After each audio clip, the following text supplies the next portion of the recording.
So Nisha, what are your thoughts on the Doge meme? Such meme. Much funny. Wow. Wow. We couldn't even get it right. We rehearsed that as well. Fuck's sake. We can't even say wow at the same time. God, this channel's a mess, but I love it. Let's talk about Doge.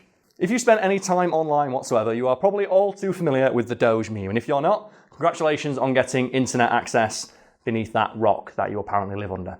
In addition to being one of the most popular and pervasive memes to exist, Doge has also leaked here into the real world. Odd then to think that the only reason that's the case is because of the weird way the Shiba Inu's eyes work. Is it Shiba Inu? Shiba Inu. Shiba Inu. Shiba Inu. Shiba Inu. Or Sheeb. Just Sheeb. Yeah, it's one of the few pages I follow on Instagram, it's just Sheebs. And it's just very, very large Sheebs. They're very fuzzy. So cute. So yeah, Doge. I love dogs. Oh, damn it, he called me! Nah, fell for it immediately, damn! So I would explain the Doge meme, but it's far easier to just show you an example of one. And whoever edits this video, please make a fact Fiend Doge meme to demonstrate what I'm talking about. Perfect. So I'm guessing that's gonna have like such facts, much Karl. Wow, very drink. And for anyone who's unfamiliar with the meme, the weird fractured way the language on it is written might be confusing, and that might very well be by design, because people with degrees in linguistics have tried and failed to break down why Doge memes are so funny and relatable, and there doesn't seem to be any sort of consensus on what about them makes them just so immediately relatable, despite the fact it's a dog with broken English written over it in Comic Sans. They're so good. It's probably how you imagine if dogs could speak. That's how they would talk.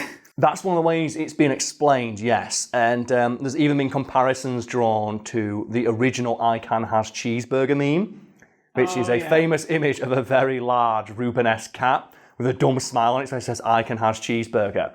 And again, linguists have broken the language on these two meme formats down. They're not only distinctive, but have their own patterns and language use. And there might be people out there watching this thinking, why do people give such a huge shit about memes? They're just pictures with words written over them. And they're actually super interesting to academics, because if you think about it, a meme conveys a lot of information with just a single image and a few words of text. To use Doge as an example, the meme created for this very video requires at least 2 layers of understanding, and is a joke that's only understood by people who both watch this channel and are familiar with the meme, and that's all conveyed in a single image. And one of the more obscure examples that springs to mind for me is LimeWire Simpson memes, which are memes about LimeWire using images from The Simpsons. An example of which will be behind me right now, and there are probably a few people watching this who get the joke being made, and think for a moment, if you're one of those people, about how insane that is, that almost instantaneously you deciphered the multiple layers of context on this image, deciphered them in your mind, and immediately understood what is trying to be conveyed. That's fucking incredible. Yeah, because the one that I like about the Simpsons LimeWire one is the one where Homer's opening the door to Barney with a gun, and it's labelled Homer as like the PC, and then Barney is LimeWire, and it says LinkinParkNum.exe. Exactly! And understanding something like that requires a very specific life experience, and the fact that you can look at it and instantaneously get everything about it is fucking incredible, and something that is of worth to academics, as stupid as it sounds, to study memes. And I think the best example I can use to demonstrate this is these sarcastic SpongeBob memes. Again, an example of which will be behind me. Okay, so Karl, what is so important about the SpongeBob meme? It's because you can tell at sight that what is written is sarcastic, and that is something academics and linguists, humorists and satirists have been trying to figure out for literally hundreds of years. Thanks to that SpongeBob meme, every time I see text written in that way, I read it as sarcasm. You can, yeah, and that's something that's actually kind of fucking amazing, because as I said, people have been trying to figure out a way to do that for hundreds of fucking years, because there's never been a way to accurately show sarcasm via the written word up to the existence of that meme. And academics are super fucking interested in why that, of all things, says sarcasm. We've got an example right here of a piece of merch we had fucking made about the people who bitch at Star Wars of, oh, girls can't use lightsabers. And you read it in that tone of voice, it's written like that. And for literally hundreds of years, people have toyed with various ways of showing sarcasm via the written word. I think there was a punctuation mark people tried for a bit, which didn't work. People didn't understand it, because you need to know what the punctuation mark means. for you to read it as sarcasm. And if you're not all too familiar with that, you might, but with this, when it's just one big letter, one small letter, one big letter, you immediately think, oh, that's sarcasm. And that's fucking awesome. That's the value of a meme. And that's why they're worth studying, why there's value in them. As weird as it sounds to attribute value to something that is, by its nature, disposable and instant. And it's super cool. And I probably sound like a huge nerd. So I tried to explain what memes were to my mum, and I was like, how do I explain this? I'm just like, it's a picture with words. But there's so much that can be conveyed via it, and it's super interesting. And I know it makes me sound like a huge nerd, so let's talk more about Shiba Inus. Yeah, if we bring it back to Doge, what is it about his eyes or her eyes? I believe that the original Doge was a female, yes. And I think the dog's still alive. Because the owner of it has got an Instagram page, and they own multiple Shiba Inus, and they get pissed off that people keep saying Doge's dead. It's like, no, they're still alive. They're still doing it. And I believe they even posted a video a while back of like, oh, here's Doge, still doing okay. And they go up and they do the sit, and they cross their paws. Oh, the Doge pose! Yeah! The Doge pose. The Doge pose. The doze, as it were. Much pose. The doze. Oh, fucking so good. Again, it's just, it comes so naturally, and that's what it's... Anyway, so you're probably thinking, like, Karl, what is it about the Shiba Inu's eyes that made it so memeable? And it's because if you look at the image of Doge, and there'll be a bigger version behind me, you'll notice that the dog just looks so skeptical, so perplexed. There's a very human quality to the original Doge face. So it just going, you can't see what I'm doing, but I don't think when you turn your head and just look and be like, what's going on here? It's a very human thing for a dog to do, which is one of the reasons why people who studied it, and yes, people have studied memes, and why they think that Doge caught on so quickly. And you can see an example of this in the fact there has now been a Doge 2 discovered, and it was another person who took a picture of their dog, which happens to be in a very similar pose, and it has the very similar skeptical look on its face, which makes the dog look very human and very relatable. And again, that went super viral. And I just saw it on my Twitter feed and just went, Doge 2. And I went, it's never Doge 2. It'll never turn. Oh my God, it's Doge 2. Secondary Doge. I think I have like a similar example. I wouldn't say it's Doge 3 or whatever, but my mum who owns the Border Poo that you laughed at. The Border Poo, yeah. A few years ago, we went out to a park and I took my camera with me to take some pictures, and there was a moment, obviously, the dog did its business, my mum bagged it up, and then she kind of like dangled the bag in front of his face, and he does like the expression of like, what the fuck, and you can see the whites of his eyes, and I'm thinking I could probably turn that into a meme. And that's the important thing to note here, because Shiba Inus naturally have very dark, almost entirely black eyes, which from a distance makes them look like tiny fuzzy sharks.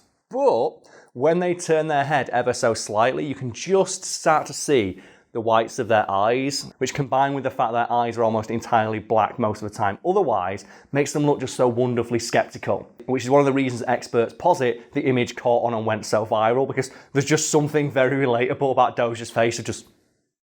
So obviously the way that Shiba Inu looks at the camera is the reason it went viral. But that's one of the proposed theories, yeah, because it just, look at it. So adorable. It's just, you look at that face and you go, that's a feeling I think we can all relate to, just puzzlement on a dog. That's the thing with memes is like you look at them and they are like 90% of the time relatable. Like you can look at that and say, I have felt how that meme looks. Yeah, and you can never predict something going viral. And there are probably thousands and thousands of images of dogs looking exactly as skeptical. And it just so happens that that image caught the right person's eye at the right time, because that's the way the internet works. But it's just quite interesting to me that one of the most pervasive, popular memes of the last decade might have only become as popular as it was because the dog the image was of has funny looking eyes. Wow. So Nisha, let's let loose our inner meme lords and talk about memes for a second. Is there any memes that you quite enjoy? Yeah, I quite like the meme, which is the one where it says you versus the guy she told you not to worry about. That was one of my favourites. Those are fucking awesome. And they've evolved over time to the point where some of them are really abstract. And that's one of the things I find super interesting about memes, is that the initial meme can just evolve so rapidly with how quickly the internet works. And it's super interesting to me that within almost no time at all, you can have a variation on that original template so divorced from the original context. It is almost incomprehensible to an outsider, but someone who knows and someone has just the right amount of knowledge to parse every individual bit of information, can tell at sight what's going on, and that's super fucking cool. That's so fascinating to me, and I know it makes me sound like a huge fucking nerd, but I love it. It's so cool. It's like, I think I was going to say another good example, which went on for ages, and there were so many different variations, was the one where it was a Real Housewives woman yelling at the cat. Yeah, I don't even know where that came from. I never knew the original context of that, but the beauty of a good meme is that you look at it and you would know immediately what's going on. Yeah. That you look at it and like, I don't know what the context is here, but I can kind of parse what's happening from my prior knowledge of memes, which seems like a weird thing to have, but that's what happens. Because you look at it and you go, yeah, I understand what's going on here. And it's maybe it's not something other people out there watching right now have thought about as much as I clearly have, but you might have noticed that you can look at a bad meme and know it's a bad meme, but you may not be able to explain exactly why. You can just tell from sight it's a bad meme. And I think that more than anything highlights just how ingrained they now are in pop culture. It's super interesting to me. It's just part of everyday life now. It's like you go on Facebook or Twitter or whatever, and it's just meme after meme, and it's like, oh yeah. Like, it's just normal. So much information can be conveyed with a single image. And thinking about memes that I enjoy and looking at them through the lens of just how impactful they can be, I like the who would win memes because they've actively impacted language. And there's just something very specific about the way those are written that always crack me up. Like, oh, it's the sun versus a cloud. And it's written like who would win? A billion-year-old nuclear explosion that has existed since before man existed. One fluffy boy.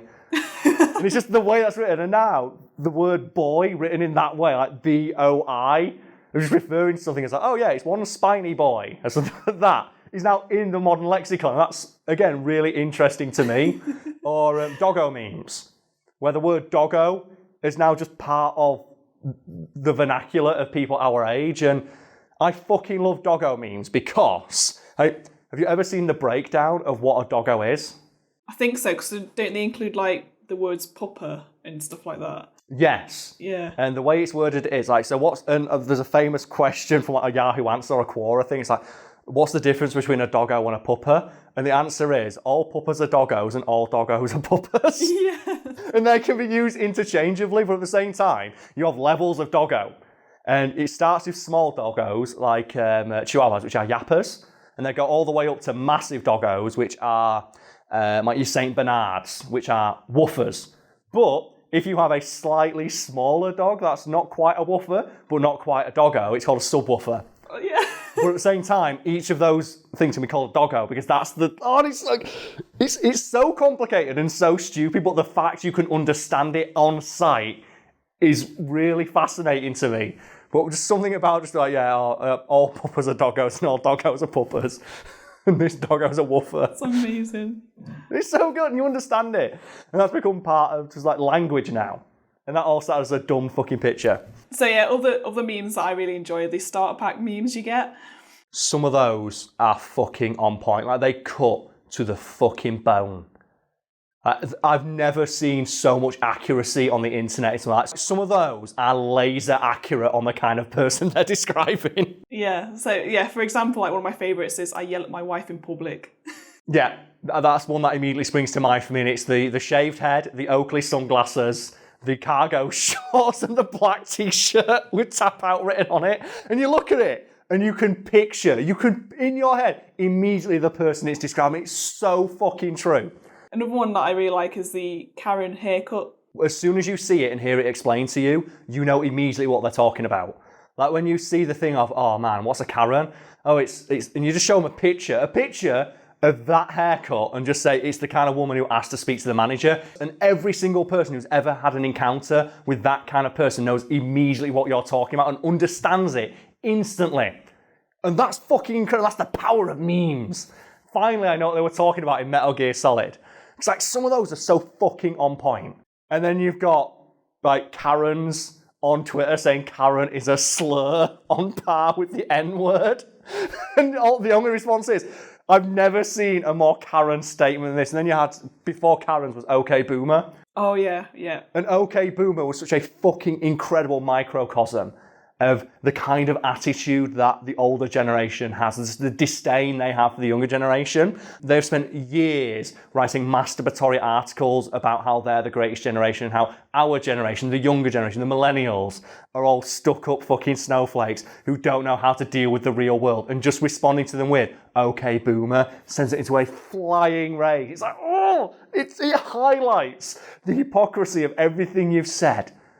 And it's summed up in just 2 words. Okay, boomer. And just like a meme, those 2 words say so much more. And the fact that those 2 words can say so much is part of the reason that they're so powerful. And it's fucking brilliant. I love it. It's great.